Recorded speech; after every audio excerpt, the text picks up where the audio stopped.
Boa noite, povo. Eu não queria, na verdade, colocar esse vídeo só no grupo porque ia ocupar muito espaço. Porém, o Senhor tem falado muito esses dias sobre aquilo que foi falado na nossa primeira reunião, sobre nós sermos os resgatadores, né? E teve o sonho que a Renata teve, a palavra que a irmã Geisa trouxe, e assim, aquilo que o Senhor tem falado a respeito disso, sobre o resgate, sobre sermos resgatadores, né? A Bíblia fala que o Senhor ele nos atrai com laços de amor, né? Com cordas humanas. Então, assim, eu comecei a pesquisar sobre essa palavra, resgate, resgatadores. E lá no livro de Mateus, no capítulo 20, versículo 28, eu anotei uma colinha aqui, gente. Aí ele fala: assim como o filho do homem que não veio para ser servido, mas para servir e dar a sua vida como único resgate por muitos. E a Bíblia também fala em 1 Timóteo capítulo 2, versículos 5 e 6. Fala assim: porque há um só Deus e um só mediador entre Deus e o ser humano, Jesus Cristo, o homem. Ele se entregou em resgate por todos, para servir de testemunho ao seu próprio tempo. Aí essas passagens falam sobre Jesus, sobre o resgate, né, de nós o povo não judeu, né, do povo gentil, daqueles que não conheciam a lei. Porém, lá no Antigo Testamento, lá na Antiga Aliança, no livro de Levítico, no livro de Deuteronômio, ele fala sobre o resgate das terras, tem o ano do jubileu, tem também aquela situação que quando uma mulher se torna viúva, o irmão tem a obrigação de suscitar descendência ao nome do falecido. E sobre isso, o Senhor estava mostrando muito o livro de Ruth, para mostrar a história, não de Ruth, mas a história de Noemi. Noemi, uma mulher judia, que tinha 2 filhos, ela era viúva, os 2 filhos dela morreu também, e as 2 noras dela, uma foi embora para a terra, né, elas eram estrangeiras, e uma foi embora, e a outra, que era a Ruth, falou: não, eu vou ficar com a senhora, independente da situação, onde a senhora dormir eu vou dormir, onde a senhora comer eu vou comer, o Deus que a senhora serve será o mesmo Deus que eu sirvo. E através desse posicionamento de Ruth, a própria Noemi falava: nossa, minha vida se tornou só sofrimento. E ela mesmo determinou que não me chame mais de Noemi, me chame de Mara, porque o Senhor tem me amargurado muito, eu tenho sofrido muita amargura. E com o passar dos anos, ela voltou para a terra de Israel, porque ela morava em terra estrangeira, ela voltou para a terra de Israel, onde ela tinha propriedade, e ela tendo propriedade, ela começou a procurar como fazer as coisas dela voltarem a funcionar. Ela viúva, não tinha mais filhos, não tinha como nem gerar, ela não tinha mais, ela era uma pessoa estéril, tinha acabado a história de Noemi ali. E ela achou que ia morrer em pura amargura. Mas de repente, em uma situação muito coincidente, vamos dizer, sei lá, foi na verdade a mão do Senhor que conduziu Ruth até o campo de Boaz para colher espigas, para rebuscar o resto da colheita. E ali Noemi falou: Ruth, ele é resgatador, ele é parente, ele pode exercer essa função do levirato, que é o que fala na lei, né? A lei do levirato, como a mulher fica viúva, o irmão, se não tiver irmão, o parente mais próximo, toma ela por esposa e ali suscita descendência ao falecido. E Israel, eles distribuíam as terras pelas famílias, mas nunca para mulheres, sempre por nome dos homens. Então a mulher que casava com um homem, ela tinha direito à herança daquele homem.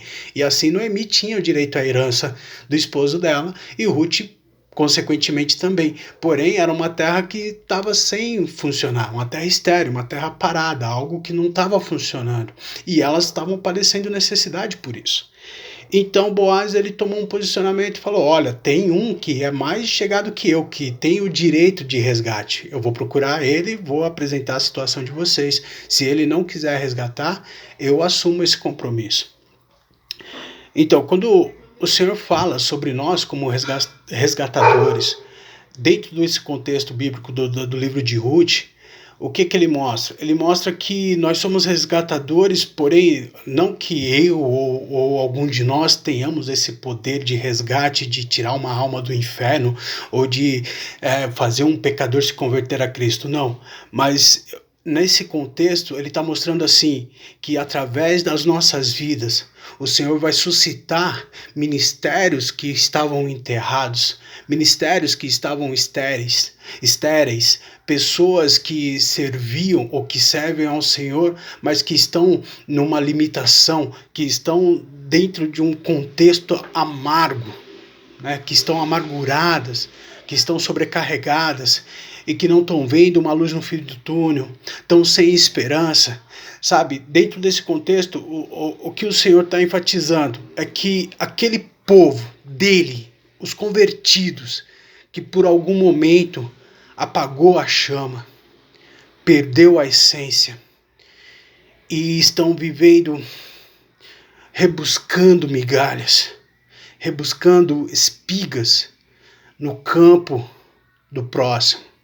Pessoas que estão sem a determinação, que perderam a visão e a essência por algum motivo superficial até, ou até por discriminação dentro do ministério, ou por divisões, ou por desprezo daqueles que, ou até caso familiar, ou até vida profissional.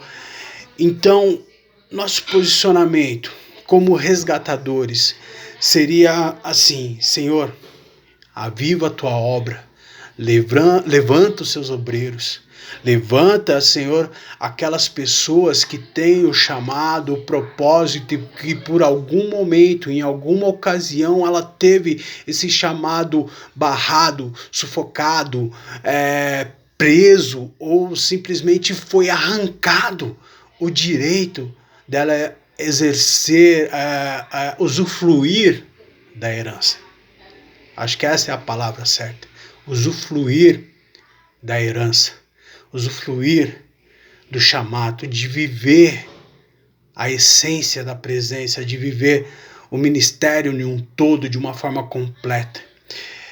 Irmãos, eu vou parar esse vídeo aqui porque está quase 8 minutos. Eu sinto muito de estar jogando um vídeo tão longo assim. Se vocês puderem assistir, assistam e depois excluam para não ficar lotando a memória de vocês.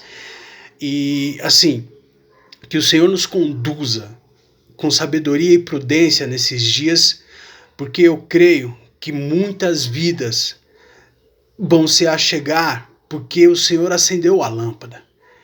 E a Bíblia fala assim, né, o próprio Senhor falando: vós sois a luz do mundo, e ninguém acende uma lâmpada, ninguém acende uma luz para deixá-la escondida. Muito pelo contrário, ela é usada para clarear toda a casa. Então, através disso, através desse mover, o Senhor vai começar a clarear, e muita coisa que está oculta, que está escondida, muita mágoa na alma, muita dor no coração, essas coisas vão começar a vir à luz, e essas pessoas vão vir atrás de cura. E aqueles que não tiver força para vir, o Senhor vai nos enviar sim. Nós estaremos num futuro próximo, eu creio, fazendo visitas, alcançando pessoas, orando, intercedendo, indo buscar aqueles que estão desanimados, aqueles que estão tristes, como aquele coxo que estava lá na fila para chegar na represa, no rio lá, onde o anjo, tinha a cultura da época que fala que o anjo sacudia a água e aquele que caía na água saía de lá curado, e tinha lá um coxo que estava na fila há 38 anos. E o Senhor Jesus chegou nele e falou: você quer ser curado? E ele falou: Senhor, eu até quero, mas sempre quando a água é agitada que eu vou chegar, já vai um e pula na minha frente e eu não consigo. E aí o Senhor fala para ele: levanta, pega a sua tralha aí, a sua cama e vai. E é mais ou menos isso que o Senhor tem para nós, é mais ou menos esse chamado. Aqueles que estão buscando a cura, aqueles que estão buscando a libertação, aqueles que estão buscando a concluir o chamado, fazer com que a herança comece a produzir. É esses que o Senhor tem nos colocado para alcançar. E em nome do Senhor Jesus, eu nem vou colocar esse vídeo direto no Zap, eu vou colocar no YouTube e vou mandar o link para vocês, para que vocês assistam no YouTube. E nós estamos caminhando para isso. Esse é o nosso chamado, esse é o nosso ministério, como resgatadores, levando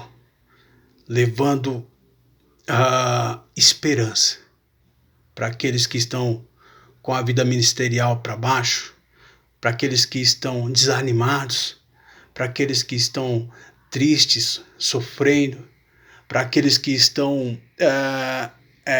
paralisados. Nós seremos o canal para que o Espírito Santo reative muitos ministérios. Em nome do Senhor Jesus. Aleluia.